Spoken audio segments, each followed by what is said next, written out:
I just found out that we packaged a bunch more tree seeds and they were loaded onto the spacecraft.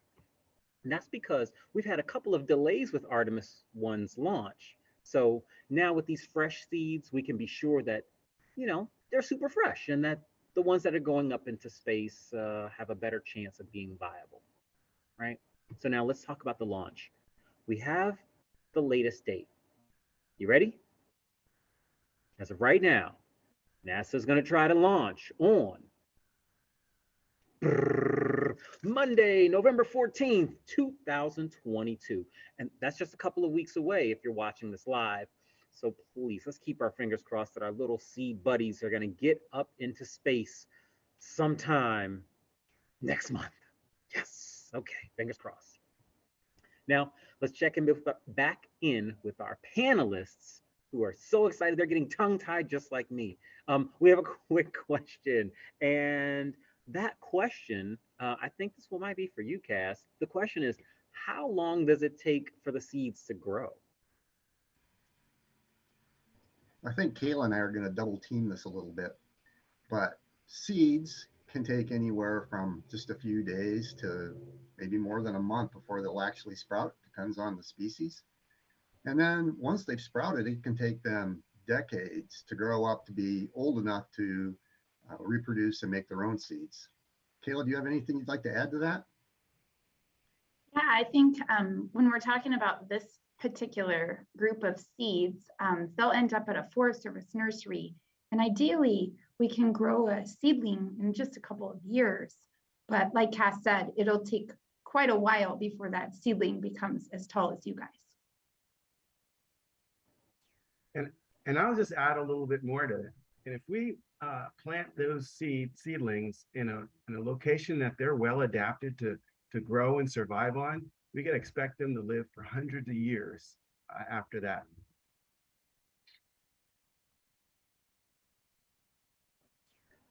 There's a follow-up question that came in.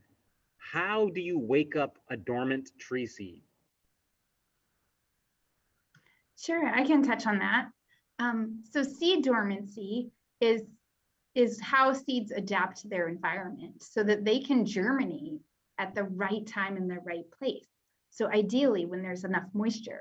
There's a few types of dormancy, in particular, a physical dormancy, such as a really thick seed coat that might need to be scratched or go through a bird's belly and have a little bit of acid in the bird's stomach break down that seed coat.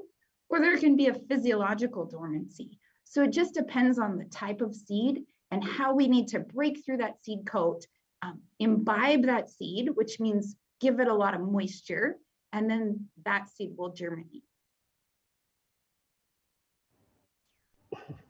Wow, we're getting a bunch of great questions in, and thank you for those explanations. Unfortunately, we've hit our half an hour time limit for our friends at NASA. We're gonna say thank you to them. Let's just wave at them from your seats. Everybody wave at our friends from NASA because they have to step away. But we do have a few of our Forest Service panelists who can stay a little bit longer because we have so many questions coming in. So do you guys want to say bye, Eman or Veronica? I will say something. It's so great to be a part of this. We're so excited to have you on this journey with us, and thank you. And just follow Artemis on the nasa.gov website. Thank you for including me. It's been a great day. Keep in mind, November 14th launches at 12:07 a.m. Eastern Time. Thank you, everyone. We're so excited to have you, and thank you for all the great questions. And be sure to email us. We'll put the email in the chat. If you have any additional expert questions for the NASA panel, we'll be sure to get back to you as soon as we can. Thank you so much. Bye. Goodbye. All right. Thank you all so much for having joined us. This question just came in. How old will the seeds that get launched into space be? Wow, that's a great question. And I think, again, Kayla may have more information on this, but I think most of the seeds that we're sending into space are are less than 5 years old. Kayla? Yeah, so the seed that we sent into space was strategically selected from seed lots that were in storage. Most of them are less than 5 years old, but actually one of the Douglas fir lots is just a little bit older than that, probably a little closer to your guys' age. But most of it has been in a freezer storage, appropriately stored so that we could take it out just for this reason, or to take it out and put it out onto forest landscapes for restoration. Thank you. And you all are really making this plain and simple. Like I'm even understanding and following, and I'm not a tree seed saver.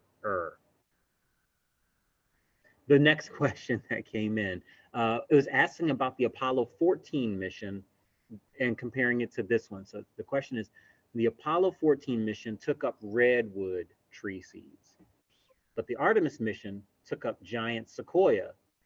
Why might scientists change and change direction about which seeds they used?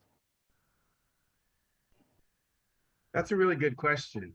Scientists switched these species because giant sequoia is adapted to survive and grow over a broader range of environments in comparison to redwood trees. So that means we'll be able to plant giant sequoia in more places to share with more people.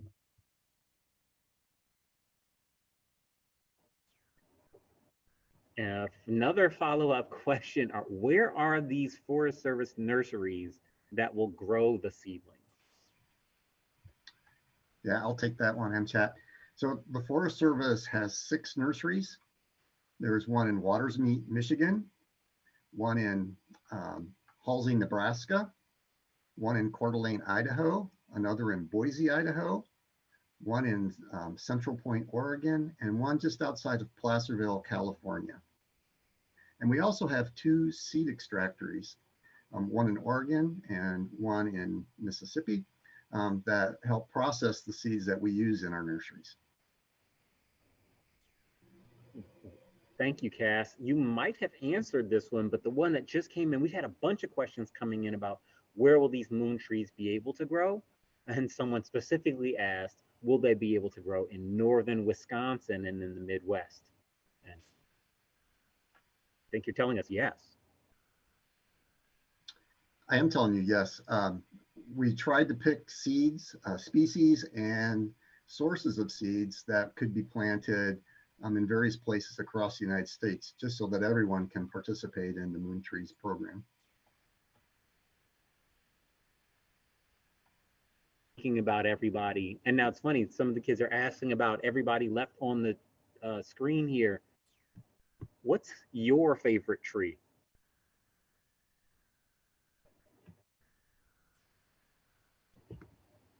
It's hard. I know we have so many friends. If you had to pick a favorite tree, what would it be? It have to be one of them that we're thinking about as being a moon tree? Or could it be any kind of tree? It doesn't say that in a question. I think the kids just want to know a little bit about you, Cass. Okay, well, my favorite tree is koa from the state of Hawaii, just because it's a really big old tree and it's good for birds. Well, that's a fun question. It's not easy to answer. I've been in the Forest Service for 25 years, so I've gotten to spend a lot of time with a lot of trees. But I have to say, if I had to pick one, it would be white bark pine. It grows in the high mountains and Rocky Mountains and the Cascades, and these are just really beautiful places. And I've had a chance to work with that tree for most of my career, so that'd be the one I'd pick.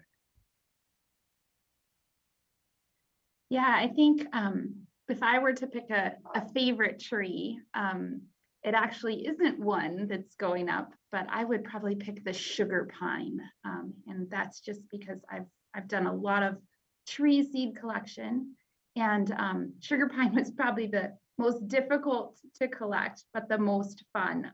The cones are really, really long. They can be, 12 to 18 inches long, and the seed is really delicious. It's the best tasting pine nut you've ever had. that's fun to think about. I'll tell mine really quickly. My favorite tree, just for today, because it changes every single day. My favorite tree for today is going to be the pawpaw because it's North America's largest native fruit. They're so delicious and so good. So if you haven't heard about those before, go ahead and check them out. And my mama Michelle is going to be so happy when I tell you that it is the cousin to the soursop tree, which is found in more tropical places. And she's going to be proud that I pronounced soursop the right way. Okay. So mine is the pawpaw. All right. All right. Thank you all so much. And I'm the bearer of the news that we really do have to stop for now. I really appreciate everybody who stayed on a little bit longer than we originally planned. Oh, thank you all so much for these great questions and the great conversation. Now, before we go, I did want to mention that we'll continue tracking these seeds throughout their journey. So be sure to check in on the Natural Enquirer website to get the latest information. If you want to keep up to date about Artemis 1 in general, keep checking out the NASA website. In the meantime, we still want to hear from you. So please send us a message or a question to this email address. You ready? fsconservationeducation@gmail.com. That's FS like Forest Service, conservationeducation@gmail.com. Tell us what you thought of this program. And if you have a specific question for NASA about moon trees, you can reach out to them too. Just send your questions to JSC-STEMON station@mail.nasa.gov. I'm sure you can see that better than I could read that. So send them that message and their experts are going to be more than happy to answer you. I want to thank all of our friends who helped us today from both the USDA Forest Service, the National Enquirer, and NASA. And of course, a big thanks to you for watching. If you're interested in this or any of the other programs like this one, you can check them out at fsnaturelive.org. We have programs on climate change, freshwater, grasslands, pollinators, bats, and so much more. Remember to blast off and keep an eye out for updates on our tree seeds. We will see you soon.